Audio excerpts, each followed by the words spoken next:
Hello students. Students, we are doing algebra of linear transformations. In this lecture, today we will discuss invertible linear transformation. So, first of all, definition of invertible linear transformation. A linear transformation T from U to V is said to be invertible if it is 1 1 onto. सो आपके पास कोई transformation T U से we तक invertible कब होगी?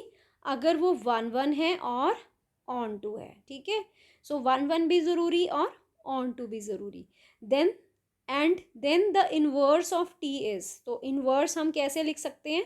T inverse. अब T inverse अगर T आपके पास यू से वी है तो टी इनवर्स कहाँ से कहाँ होगी? वी से u. Then the inverse of t is t inverse from v to u such that t inverse of v is u if and only if t of u is equal to v. अगर आपके पास t of u v के equal है तो v तो u किसके होगा? t inverse v के. और अगर t इनवर्स v u के इक्वल है तो t of u किसके इक्वल होगा? v के इक्वल होगा. तो आपके पास this is as we define T inverse. T inverse is inverse of T.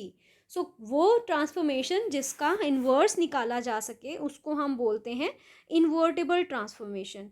और इन्वर्टेबल ट्रांसफॉर्मेशन के लिए क्या कंडीशन है? It should be 1 1 and on to. Then only T inverse is defined, and T inverse is defined from V to U such that if T inverse of V U, then if and only if it is possible, if and only if T of U is equal to V. So let us discuss it in detail with the help of the diagram. So सबसे पहले अगर आपके पास U से V एक transformation है T, ठीक है, सो इसमें क्या हो रहा है? U के जो एलिमेंट्स हैं U1, U2, U3, U4 वो किस पे मैप हो रहे हैं? V पे मैप हो रहे हैं. V के एलिमेंट V1 पे मैप हो रहा है. ठीक है, अगर मैं टी इनवर्स कहूँ, इसका टी इनवर्स निकालना चाहूँ तो टी इनवर्स क्या होगा? V से U होगा. ठीक है, अब V से U का मतलब क्या है? V1 U1 पे भी मैप करेगा, V1 U2 पे भी मैप करेगा, V1 U3 पे भी मैप करेगा, V1 V4 पे भी मैप करेगा. बट अगर ऐसी सिचुएशन है तो ये तो फंक्शन ही नहीं रहा. ठीक है, सो अगर ये फंक्शन ही नहीं है तो ट्रांसफॉर्मेशन तो दूर की बात है. It is not defined. आपके पास V1 की इमेज भी U1, V1 की इमेज U2 और V1 की इमेज U3 और V1 की इमेज V4 भी. So this is not defined. So इस तरह के फंक्शन में हम कभी भी इन्वर्स जो आपके पास है उसका डिफाइन नहीं कर सकेंगे. तो अगर आपके पास एक ही फंक्शन की, अगर आपके पास U1 की भी इमेज V1 है, U2 की भी इमेज मल्टीपल, आपके पास यहाँ पे बहुत सारे एलिमेंट्स हो गए जिनकी सेम इमेज है, that is V1. T of U1 is V1, T of U2 is V1, T of U3 is V1, T of U4 is V1. तो उन फंक्शंस के लिए हम T इनवर्स डिफाइन नहीं कर पाएंगे. ये आपने देख लिया. अब क्योंकि ये फंक्शन ही नहीं रहता, अगर हम इसको इन्वर्स कर दें V से U, then it is not define. So इसीलिए T का 1 1 होना ज़रूरी है. हर एलिमेंट के लिए एक इमेज यहाँ पे होनी चाहिए. तो अगर U1 है तो यहाँ उसकी इमेज V1 होनी चाहिए, U2 है यहाँ पे इसकी इमेज. अगर ऐसा होता है तो क्या होगा आपके पास? सपोज अगर T 1 1 है तो आपके पास 1 1 का क्या मतलब है? Independent image. U1 है तो उसकी इमेज V1, U2 है उसकी इमेज, एक एलिमेंट उसके V1 पे मैप कर रहा है, U2 V2 पे मैप कर रहा है, U3 V3 पे मैप कर रहा है, U4 V4 पे मैप कर रहा है. So this transformation is 1 1 transformation. This function is 1 1 from U to V. अब अगर हम V to U डिफाइन करें तो U1 की जगह यहाँ पे V1 V2 V3 V4, तो यहाँ भी हर एक की इमेज है अलग, different. So T inverse is defined. So आपके पास फर्स्ट कंडीशन क्या है कि फंक्शन जो है वो 1 1 होना चाहिए. अगर फंक्शन 1 1 नहीं है तो आपके पास T इनवर्स डिफाइन नहीं होगा. अब आगे और एक कंडीशन देख लेते हैं जो हमने अभी डिस्कस किया कि इसको ऑन टू भी होना चाहिए. उसका भी रीज़न है ऑन टू क्यों होना चाहिए. सपोज आपके पास T U1 की इमेज V1 1 1 है.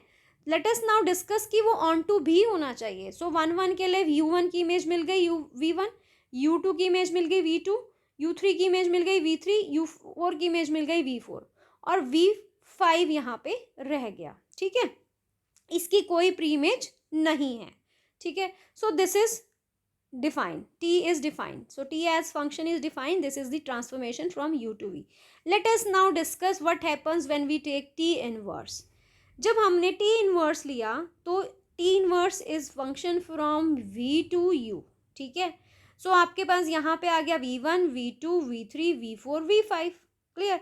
अब V1 की image U1, V2 maps to U2, V3 maps to U3, U4 maps to V4.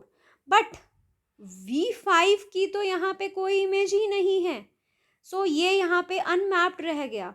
तो अगर फंक्शन, ये फंक्शन ही डिफाइन नहीं हुआ यहाँ पे, क्योंकि फंक्शन की डेफिनेशन क्या है, यहाँ पे जितने भी आपके पास डोमेन में एलिमेंट हैं उनकी यहाँ पे आपको एक इमेज ज़रूर चाहिए. बट यहाँ पे V5 तो बिना इमेज के ही रह गया. It does not have any image, so it is not a function. Function क्यों नहीं? Because every element domain in domain should have a image. So अगर आपके पास यहाँ पे इसकी प्री इमेज नहीं हुई तो यहाँ पे टी इनवर्स फिर से डिफाइन नहीं होता. तो इट मीन्स इसकी भी हमें प्री इमेज चाहिए. और इसकी प्री इमेज चाहिए का मतलब, इसकी प्री इमेज का मतलब ये फंक्शन क्या होना चाहिए? टी ऑन टू होना चाहिए.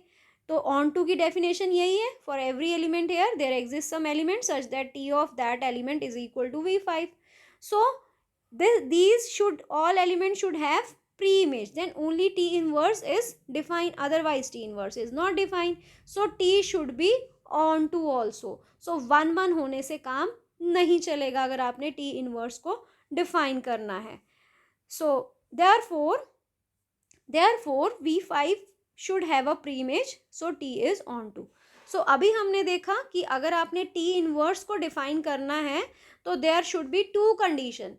First is the function, or you can say map transformation is 1 and second is transformation is also on to. अगर आपके पास 1 और on to होगा तभी आपके पास inverse exist करेगा. Then only T is invertible. Invertible means then only T inverse exist. So T is invertible if it is 1 and on to. So हमने अभी इसको डिस्कस किया कि आपके पास अगर कोई ट्रांसफॉर्मेशन इन्वर्टेबल है तो वो तभी इन्वर्टेबल पॉसिबिलिटी है अगर वो 1 और ऑन टू होगी. और अगर उसका इन्वर्स आप फाइंड आउट कर सकते हो तो टी इन्वर्स कहाँ से कहाँ डिफाइन होगा? V से U डिफाइन होगा, such that T inverse of V is equal to U if and only if T of U is equal to V. So this is the definition of inverse transformation. ठीक है, ये inverse transformation define हुई है.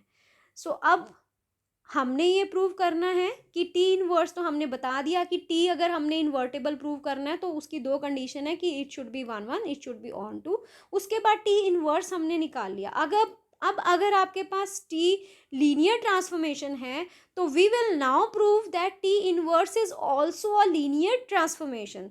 So next theorem is based on this, let T be the transformation from U to V and it is invertible. Invertible means it is 1 and on to linear transformation. Then T inverse from V to U is its inverse and you have to prove that T inverse is a linear transformation. So T inverse is a linear transformation means आपने क्या prove करना है? T inverse of AU plus BV times is equal to A times T of T inverse of U plus B times T inverse of V. So अगर हम ये prove कर दें तो आपके पास क्या बन जाएगी? This linear T inverse will become a linear transformation. और इस केस में ये जो A और B जो एलिमेंट है ये किसके एलिमेंट हैं? दिस वेक्टर स्पेस V के एलिमेंट हैं. और A और B क्या हैं? Field, elements from field. So let us take the proof of the theorem. To show that T inverse is a linear transformation, we have to prove T inverse of A. यहाँ पे ले लिया V1 plus B V2 where V1 V2 belongs to capital V vector space V is equal to A time T inverse of V1 plus B time T inverse of V2. This is what we have to prove. अब आपके पास since transformation T is on to because it is invertible, therefore there must exist, आपके पास कोई अगर हम दो element लें U V1 V2, ये आपके पास V है और ये transformation from u to v, t be the transformation from u to v which is on to, तो यहाँ पे जितने भी एलिमेंट्स होंगी उनकी यहाँ पे एक प्री इमेज ज़रूर होगी because t is onto. ठीक है, अभी हमने प्री इमेज का डिस्कस किया कि यहाँ पे एक प्री इमेज आपको ज़रूर मिलेगी when t is onto. So अगर प्री इमेज मिलेगी तो v1 की प्री इमेज ले लो u1 को, और v2 की प्री इमेज हो गई u2, such that t of u1 is v1 and t of u2 is v2. So this is if and only if. अभी हमने किया था कि अगर आपके पास टी इनवर्स की जब हम डेफिनेशन लिखते हैं तो it is if and only if condition क्या थी, that T of inverse of v is equal to u if and only if T of u is equal to v. So आपके पास यहाँ पे क्या है, T of u1 is equal to v1 if and only if u1 is equal to T inverse of v1 because T inverse exist, T is given to be invertible. अब इसी तरह T of u2 is equal to v2, this implies u2 if and only if u2 is equal to T inverse of v2. So आपके पास u1 और u2 की value आ गई. Now we will use that t is a linear transformation. हम ये result use कर सकते हैं, we can use. So t of u1 plus b v2 u2. अब यहाँ पे u1 u2 क्या है, वेक्टर स्पेस u के एलिमेंट्स, क्योंकि t जो है that is linear transformation from u to v. This is t inverse आपके पास v to u है. So this is equal to a times t of u plus b times t of v. So what is t of u is v1 and t of u2 is v2. So it is a times t of u plus b times t of v. Now according to definition of inverse map, t inverse की definition यही थी कि अगर t inverse map है from v to u, then t inverse of v is equal to u if and only if t of u आपके पास था t inverse of v is equal to u if and only if t of u is equal to v. अब आपके पास ये आ गया t of u is equal to v. This is t of u, element of u, this is element of u is equal to v, v is element of v. So ये आपके पास आ गया. यहाँ से अब हम इसको इन्वर्स कर दें. This is possible if and only if t inverse of v is equal to u. So by definition of inverse map, we have t inverse of this v is equal to u, and we have values of u1 and u2. What are values of u1 and u2? u1 is t inverse v1 and u2 is t inverse v2. This is what we have. So this is proved that t inverse of a v1 plus b v2 is equal to a times t inverse of v1 plus b times t inverse of v2. So therefore t inverse is a linear transformation. Next is some question based on this t inverse. If t is a transformation from r cube to r cube defined by t of x y z is equal to x plus z, x minus y, x plus z, x minus z and y, show that t is invertible. पहले तो हमने t को invertible prove करना है और फिर उसका inverse निकालना है. So invertible means that t is 1 1 and onto. So दो ही कंडीशन है. अगर हम t को 1 1 और ऑन टू प्रूव कर दें तो t क्या प्रूव हो जाएगा, invertible. So let us prove that t is 1 1. So t 1 1 prove करने के लिए let us take two elements u1 and u2 from this r cube such that u1 is of the type x1 y1 z1, u2 is of the type x2 y2 z2, and let t of u1 is equal to t of u2, and we will prove that u1 is equal to u2. अगर हम ये prove कर दें u1 is equal to u2, then t is 1 1. so t 1 1 prove हो जाएगा. so let us now discuss t of u1 अगर u2 के equal है तो t of x1 y1 z1 will be equal to t of x2 y2 z2. But is t of x1 y1 z1, it is given to us the transformation t of x y z is x plus z. so x plus z means x1 plus z1 and x minus z, x1 minus z1, and next is y is y1, and here it is x2 plus z2, x2 minus z2, and it is y2. So what we get x1 plus z1, x1 plus z1 is equal to x2 plus z2, x1 minus z1 is equal to x2 minus z2, and y1 is equal to y2. This is what we get. So यहाँ से y1 is equal to y2 तो आ ही गया आपके पास. अगर आप इन दोनों को सॉल्व करो, x1 plus z1 is equal to x2 plus z2 and x1 minus z1 is equal to x2 minus z2, you will get x1 is equal to x2. इन दोनों को सॉल्व करें अगर हम, ये कैंसल, यहाँ से ये cancel, so it is 2x1 is equal to 2x2। अगर हम ऐड करें तो it is x1 equal to x2, और अगर x1 इक्वल टू x2 आ गया तो z1 is equal to z2 by substituting back. So we have the three elements equal. So we have x1 y1 z1 is equal to x2 y2 z2. This implies u1 is equal to u2, and therefore hence t is 1 1. Now we will prove that t is onto. Onto में आपके पास क्या होता है? This is a transformation t from u to v. This is u, this is v. T is transformation from this is u, this is v, and t with the transformation from u to v. T is onto implies that for every element here there must exist some pre-image here. So वो pre-image अगर हमें मिल जाती है, if हमने क्या निकालना होता है onto के केस में, we want to find the pre-image. If we are able to find this pre-image here, then only t is onto. So यहाँ का कोई एलिमेंट ले लेते हैं एक्स वाई जेड, और उसके लिए हमें यहाँ पे कोई एलिमेंट फाइंड आउट करना है. Let us say R S T such that T जो ट्रांसफॉर्मेशन है T of R S comma T will be equal to X Y and Z. So ये हमने प्रूव करना है. So let us now find, हमने क्या find out करना है एक्स वाई जेड के लिए R S T any element here. अगर हम ये प्रूव कर दें that for every X Y Z here there must exist a R S T here such that T of R S T is equal to X Y Z, then the transformation is onto. Clear? So let x y z belong to r cube. T is on to if there exists r s t belongs to r cube such that t of r s t is equal to x y z. So t of r s t is r plus t, r minus t comma s. So ये आपके पास आ गया. So the two elements are equal if these corresponding elements are equal. That is r plus t is equal to x, r minus t is equal to y, and s is equal to z. So let us add these two. जब हम इनको add करेंगे तो we will get value of r which is equal to x plus y upon 2, और अगर हम इसको subtract करेंगे we will get the value of t that is x minus y by 2 and s is equal to z. सो अब हमने are S T की value तो निकाल ली. अब हमने देखना है कि आर एस टी एग्जिस्ट भी कर रहे हैं या नहीं कर रहे. अब आपके पास आर एस टी कहाँ से लिया आपने? रियल्स में से. अब एक्स और वाई रियल नंबर है, और ऐड करेंगे रियल नंबर को और डिवाइड करेंगे, you will get a real number. So R is a real number, T is also a real number, and Z is also a real number. So आपके पास R भी real number आ गया, T भी real number आ गया, S भी real number आ गया. So R S T R S T exist in R cube. So आपको एक्स वाई जेड के लिए क्या मिल गया? R S T. So if since X Y Z belongs to real therefore they are also real, so R S T belongs to R cube. So what is the value of R S T?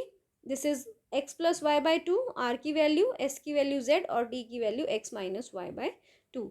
So for every x, y, z belongs to R cube, there exists R S T belongs to R cube such that T of R S T is equal to X Y Z.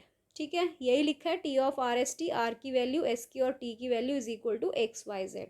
Since T is onto, ये आ गया onto, T is invertible also, so therefore T is T is onto, T is 1 1 also, so therefore T is invertible. अब अगर T invertible आ गया तो we can find inverse. So inverse कैसे करोगे आप? If T of U is equal to V, then T inverse of V is equal to U, by definition of inverse. So आपके पास अगर टी ऑफ यू जो है वो we के इक्वल है, तो टी इनवर्स वी किसके इक्वल होगा? यू के इक्वल होगा.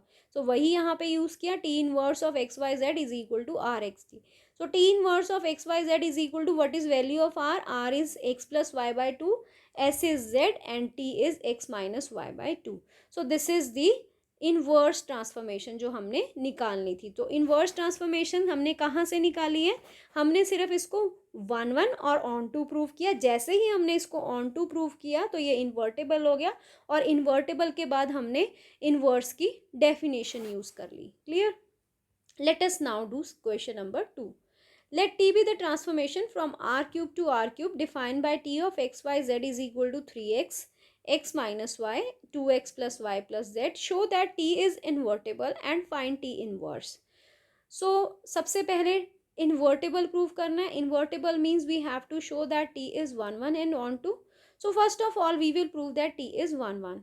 So t 1 1 के लिए let us take two elements u1 and u2 from R cube. So u1 is of the type x1 y1 z1 and u2 is of the type x2 y2 z2. Let t of x1 is equal, t of u1 is equal to u2. u1 की value क्या है x1 y1 z1 और u2 की value क्या है x2 y2 z2. So t of x1 y1 z1 is equal to t of x2 y2 z2. So what is t of x1 y1 z1? T of x1 y1 z1 is 3x1.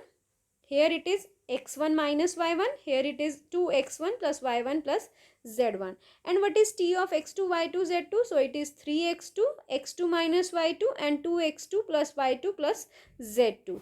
So these two elements are equal. So the corresponding elements are equal. So 3x1 equal to x2 implies x1 equal to x2. x1 minus y1 is equal to x2 minus y2. और क्योंकि x1 x2 के equal है तो y1 y2 के equal आ गया. और now this is equal to this, क्योंकि x1 y1 दोनों इक्वल हैं. x1 इक्वल टू x2 है, y1 इक्वल टू y2 है. Then we will get z1 equal to z2. So we have x1 y1 z1 is equal to x2 y2 z2. This implies that u1 is equal to u2. This implies that t is 1 1. Let us now prove that t is onto. फिर से same concept है t onto के लिए. This is u, this is v. Transformation is from u to v. For every element here there must exist a pre image, जो हमने find out करनी है. अगर यहाँ प्री इमेज फाइंड आउट आप कर पाते हो then only this transformation t is onto. So let us now find this pre image. Clear? So for x, y, z belongs to R cube, t is onto if there exists RST belongs to R cube such that t of RST is equal to x, y, z. This is definition of onto. Clear? यहाँ पे आपने क्या ढूंढना है? RST such that t of RST कहाँ पे map हो जाए? is equal to x, y, z in V. ठीक है? x, y, z in V. So this is what we want to prove. So आपने निकालना है value of R S and T. So here we have 3r r minus S हमें transformation given है. सो आपने x की जगह r डाल दिया, y की जगह s और z की जगह t. So you will get 2r plus s plus t is equal to X Y Z. So here we have 3r is equal to x, r minus s is equal to y and 2r plus s plus t is equal to z. So here we have r is equal to x by 3 and s क्या आ जाएगा यहाँ पे? r minus y. So s is r minus y, r is x minus 3 minus y. And what is t? T is z minus 2r minus s. Clear?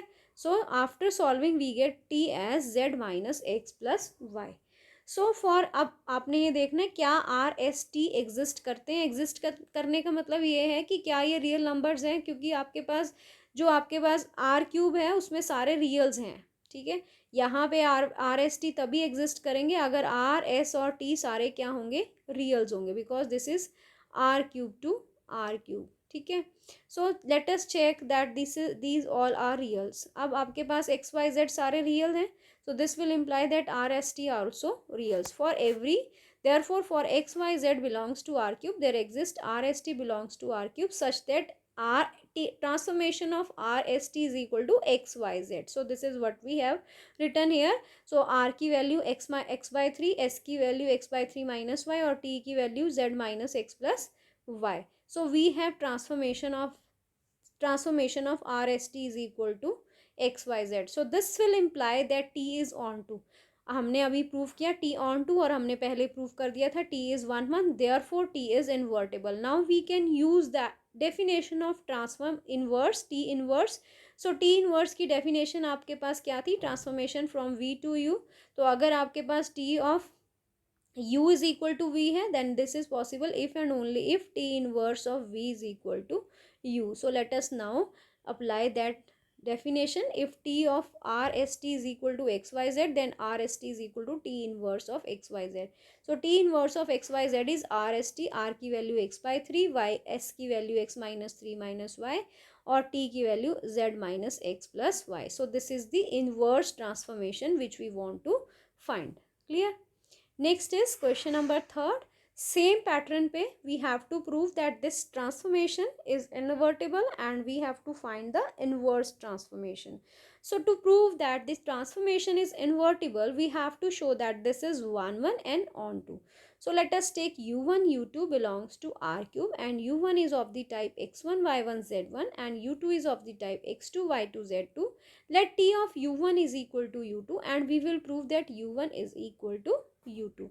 So t of u1 u2 u1 u2 u1 is equal to x1 y1 z1 और t of u2 को हमने लिखा x2 y2 z2. So apply the transformation which is given to you. Transformation is x minus 3y minus 2z. So it is x minus 3y minus 2z, y minus y1 minus 4z1 and z1. और यहाँ पे आ जाएगा x2 minus 3 y2 minus 2 z2, y2 minus 4 z2 and z2. So these two elements are equal. If this is equal to this second element is equal to second and third element is equal to third. So यहाँ से आपके पास z1 equal to z2 आ गया, ठीक है. अब इसको ऊपर back substitute करेंगे z1 so it is y1 equal to y2, z1 equal to z2 and y1 equal to y2 को आप ऊपर बैक सब्सिट्यूट करोगे, you will get x1 equal to x2. So from using 1 2 and 3 we have x1 equal to x2, y1 equal to y2 and z1 equal to z2. So this will imply that x1 y1 z1 is equal to x2 y2 z2. So therefore u1 is equal to u2 and hence t is 1 1. So t is 1 1. Now we will prove that t is onto to prove that the transformation is invertible transformation. So for x y z belongs to r cube, there t is onto if there exists rst belongs to r cube such that t of rst is equal to xyz. Now apply transformation. What is t of rst? T of rst is r minus 3s minus 2t s minus 4t and comma t is equal to xyz. So this is equal to x, this is equal to y and this is equal to z. So z is equal to t. So what is s? S is equal to y plus 4z. And what is x? Put the value. So it is x plus 3y, x plus 3y plus 2z. So it is x plus 3y plus 12z plus 2z. It is x plus 3y plus 14z. So this is value of r. So we have x as real, x, y, z as real. So therefore r is real, x, s is real and t is also real. So r s t belongs to real.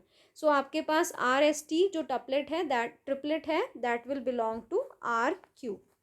So for x, y, z belong to r cube, there exists r s t belongs to r cube such that t of x, y, z, t of r s t is equal to x, y, z. So अगर आपके पास t of r s t is equal to x, y, z है तो आपके पास t inverse x, y, z किसके equal आ जाएगा? r s t के. और r s t की वैल्यू आपने निकाली हुई है. What is value of r? This is x plus 3y plus 14z. What is value of s? Y plus 4z and value of t is z. So therefore we have t inverse as this transformation.